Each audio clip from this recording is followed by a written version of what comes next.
This is a good list that I've put together, inspired by a couple of others and my own contribution, and I'd like to share this list with you. First, learning the power of purpose. A person who has purpose in their life, they have something to go for, some meaning. One writer described it, for some people it becomes a magnificent obsession. And for you and I, maybe it doesn't need to be that dramatic as a magnificent obsession. But it has to be something that does something to us, something that pulls us, especially into the future. You know, there are many influences on us. One is the influence of the past. Some people are always pulled back by the past. Some people are always pulled aside by the distractions. But here's what's powerful. If you have a list of high purpose in your life, it pulls you toward the future. And the more powerful the purpose is, the stronger it pulls. And here's the other great advantage if you have purpose for the future. It pulls you through all kinds of challenges and all kinds of difficulties. If you don't have these strong purposes for the future, it's easy to get swallowed by a bad day.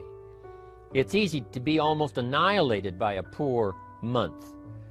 And it's easy sometimes to almost disappear beneath the waves of a year that goes backwards if you don't have something to pull you beyond that year. So if you want something to pull you through all kinds of challenges, all kinds of difficulties and things that come at you, you got to have something on out there, beyond today, beyond next week, beyond next month, beyond this year, that pulls you into the future. And the clearer it is, the stronger it pulls. The more dynamic it is, the more it affects your life, your spirit, your heart, your soul. It also creates imagination. It gets your mind working on how to achieve that purpose. And if your mind will work, and if your heart works, and if your spirit works, and if you have good input, like good ideas, I'm telling you, there isn't anything you can't accomplish. So that's one of the great powers that'll make a variable of you, and that is purpose. Here's the next one, self-confidence. Where does self-confidence come from? And this is the best advice I can give you on that.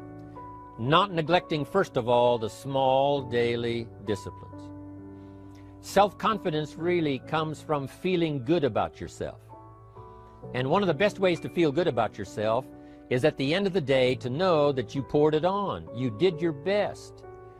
If you conducted a meeting, you did the best you could. If you made a phone call, it was the best phone call you could possibly make. If you wrote a letter, it wasn't a casual letter, it was your best letter.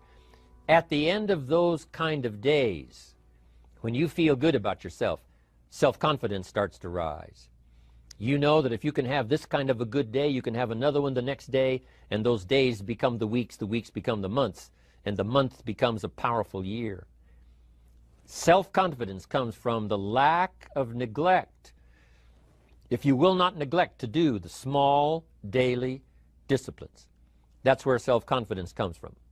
Part of good health is self-confidence. I know I'm going to be healthy. I take the Herbalife products. I eat the apple a day. I walk around the block. I do the jogging on the beach. At the end of the day, when you've really poured it on and you've done all the stuff, self-confidence grows. That self-confidence affects your health. It affects your future. It affects your psyche. So this is true. One of the great powers is self-confidence. Self-confidence means willingness to do whatever it takes to achieve. Some people say, well, I'll do it for a little while and see what happens. You know, I'll try a couple of things. If that doesn't work, I'm out of here. And all of us know that that kind of person doesn't have much of a future. But if you're willing to do whatever it takes, if I have to learn a couple of things, I will learn those things. If I got to learn 5 or 6 things, I'll learn all 6. If I have to take an extra class, I'll take an extra class. If I've got to read the books, I'll read the books. If I have to consult with people who know more than I know, I will do the necessary consulting. Whatever it takes, I will do. That starts to develop unbelievable self-confidence. Self-confidence also comes from the ability to rise above your circumstances, to rise above what happens, the petty little things, the discouraging things that would sink everyone else's ship except yours, that would cause someone else to quit early in the day, but you keep going. That kind of willingness to overcome all circumstances, whether it's the little challenges or the big challenges. If you're willing to do that, I promise you, this kind of power will work for you, and in you, the variable, it'll make a difference. The third on the list I had was enthusiasm. And here's what I wrote about enthusiasm. Enthusiasm that's powerful is mostly enthusiasm that is enthusiasm inside, 90%, 10% outside. We all know what the enthusiasm is like when somebody lets us see their enthusiasm, which is like the 90%, and only 10% of it is inside. But the enthusiasm that really affects people is not just being loud, but the enthusiasm that runs deep, the enthusiasm that comes from deep inside, created by self-confidence, created by purpose, created by genuine willingness to help other people. That kind of enthusiasm, knowing that you're going to get the job done, knowing you're going to affect people, knowing you're going to have testimonials flowing in from all kinds of directions. That kind of enthusiasm. A lot of it is quiet. A lot of it is unheard. And the 10% that's heard, it rings a bell. People call it genuine enthusiasm because they know that what you say in the outward display of your enthusiasm is only a small tip of the iceberg of the enthusiasm you feel inside that really motivates you to do the best job you can. Next on my list to help you become the powerful variable is expertise. Wanting to excel in all of the skills and settling for nothing less than an outstanding performance. If you're willing to be the best in your field, if you're willing to demand of yourself excellence in skills, to be the best that you can possibly be, in the training, do the best you possibly can. In doing a workshop, do the best you possibly can. Developing the skills of using your personality, developing the skills of language, developing the skills of influence, developing the skills of organizing. If you're willing to be an expert in all of the skills, Herbalife has the way for you to invest those skills and not only make a handsome living, not only make a lot of money, but if you would so desire and if it would be your purpose, a chance to make your fortune. Expertise, excellence in skills. Here was the next one on my list, making a powerful contribution to you, the variable, and that is preparation. Well prepared. And preparation, of course, involves a whole lot of things. A big share of our life is preparing, getting ready. When we go to the first grade in school, we're just preparing for the second grade. After we've finished 2 grades, the 2 grades prepare us for number 3. Sometimes it seems like a long, excruciating time. And the time will just seem like it'll never come when we can finally have the performance that we really want. But it takes time to prepare. It takes time to get ready. And the decisions you make in the preparation time, those are the decisions that last for a lifetime. Preparing to have a good day. It's that preparing, maybe the night before, maybe the couple of days before the day that you're going to put everything together. The preparation for a meeting means that you've taken it serious. The preparation for doing a workshop means you're serious about the workshop. You want to make the best contribution. That kind of preparation is important. But here's preparation that's very vital, and that is to prepare yourself for success. Life seemingly does not wish to waste success on the unprepared. Life says, why waste a fortune on this person? They're not prepared to do the right things with it. They're not prepared to use it wisely. If a fortune was bestowed upon this unprepared person, it would probably be wasted. The people that could have been touched won't be touched. What could have been done won't be done because this fortune will have been wasted on the unprepared person. So not only look for fortune, not only look for the promise, but prepare yourself and ask of yourself, what can I do to make myself ready?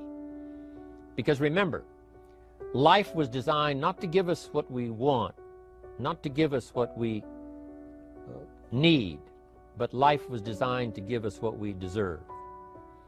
Every value in life must be paid for, and those that pay are the ones that get it. It says those that give receive.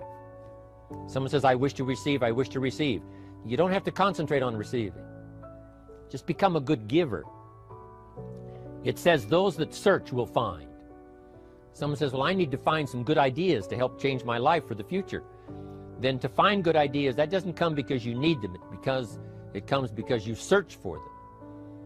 If you want good ideas, you got to go after them. You got to go to the class, you got to go to the workshop, you got to go to the training, go to the book, right? You got to go to the journal, right? Go where good ideas are being taught, go searching, go looking, because good ideas are not going to be wasted on those that are not seeking, searching, well prepared. So, prepare yourself to be ready for fortune when it comes, to be ready for challenge when it comes, to be ready for opportunity when it comes. Opportunity comes along and passes by the person that is not well prepared. I want to prepare myself this year for next year. Yes, I wish to be effective this year, but I'm also thinking of ways, how could I be better? How could my ideas be more powerful? How could they be sharper, more clear? How could I reach some people next year that I perhaps can't reach this year? I haven't reached deep enough into my own soul to affect some people. Some people just pass by and say, hey, what a good speech. But how could I make it stronger than that, deeper than that, more powerful than that? I cannot be as powerful as I could be next year. You know, you can't go to the 10th grade in the 5th grade. You just got to go through the grades. But the more you are prepared, when the 10th grade finally comes, now you can cash in and get 2 times, 3 times, 5 times more value from it by being prepared. I want to do my best this year for Herbalife, but I also want to get ready for next year, 1999. And then when the year 2000 comes, at the turn of the century, I want to be well equipped by language, by instinct, by temperament, by personality, by influence, to really be valuable the year 2000, 2001, 2, 3, 4, 5. That's my goal. I'm sure it's your goal. Now here's the next one.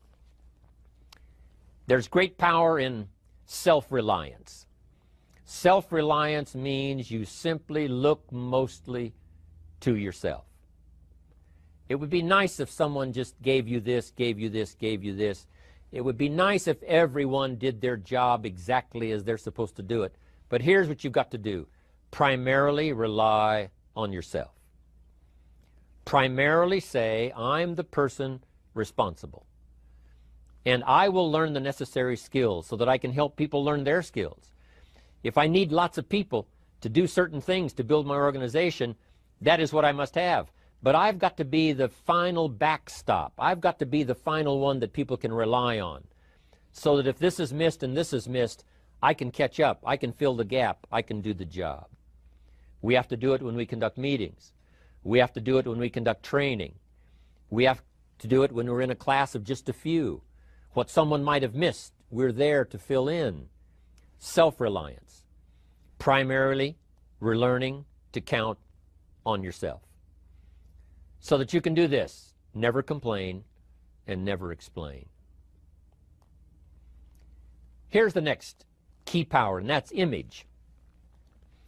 There's many parts to image. The image that others see you as. The image you have with other people. And it's very important how other people see you. If they don't see you as a leader, chances are they won't pay attention. If they don't see you as being in control, chances are they won't have the trust. If they don't see you as knowing where you're going, what you want to accomplish, they probably won't follow. But if people can see you, if you have the image of someone that's in charge, in control of your life, your future, your destiny, in control of the situation, if they see that, that kind of image is powerful. It helps to win the day. It attracts other people.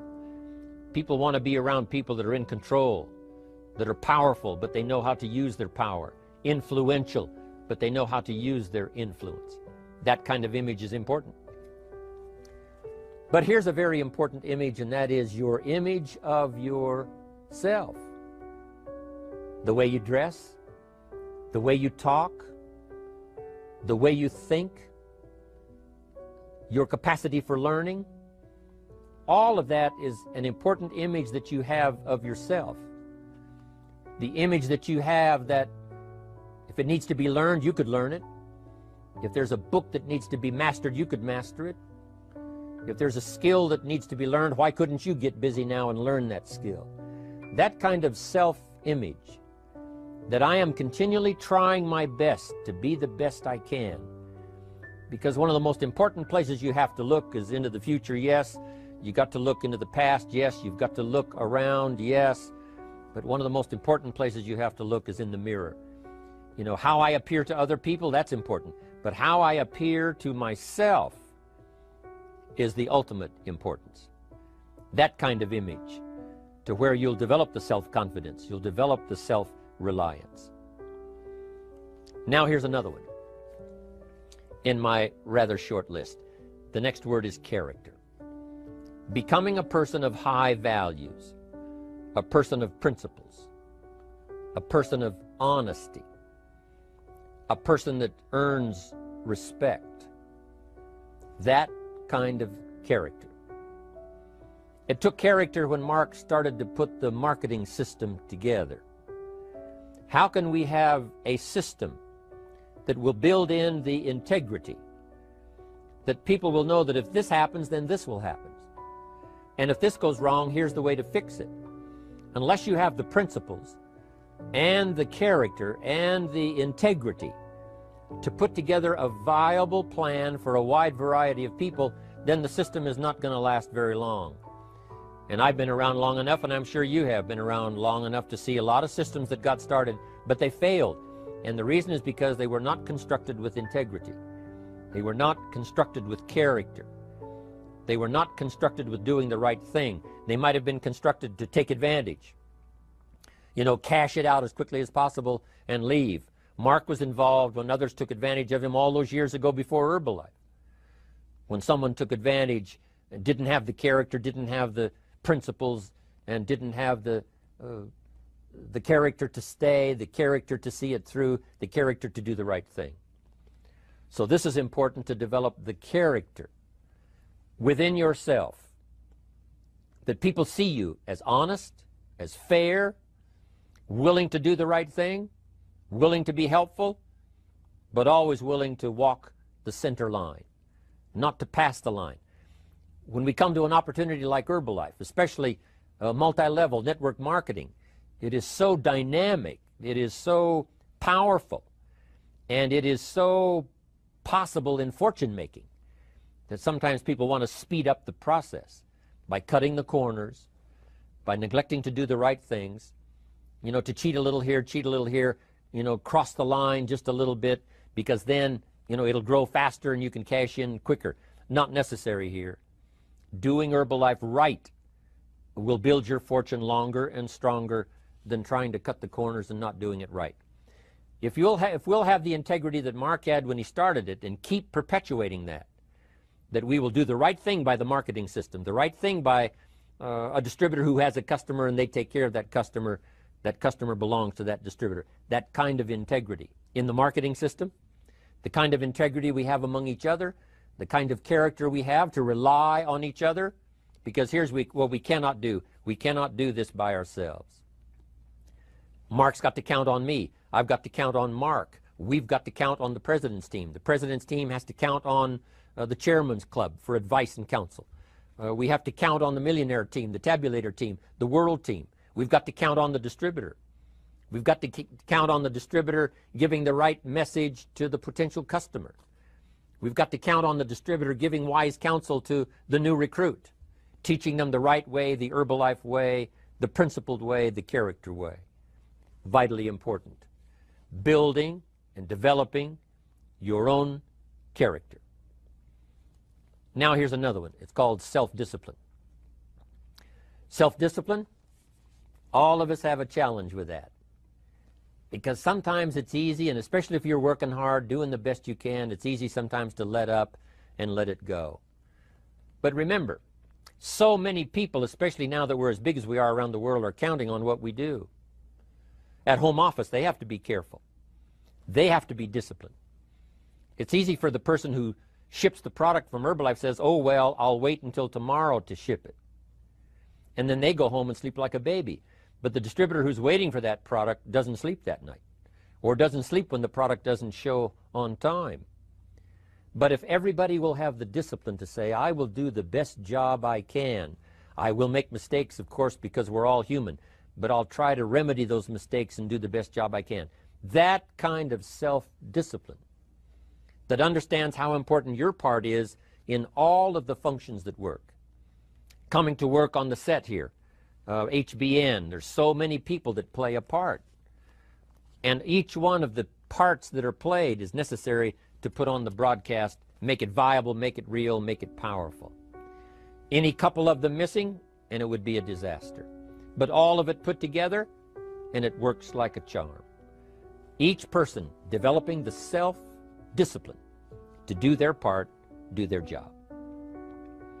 Here's one more, and that is the power of extraordinary performance and demanding of yourself excellent results.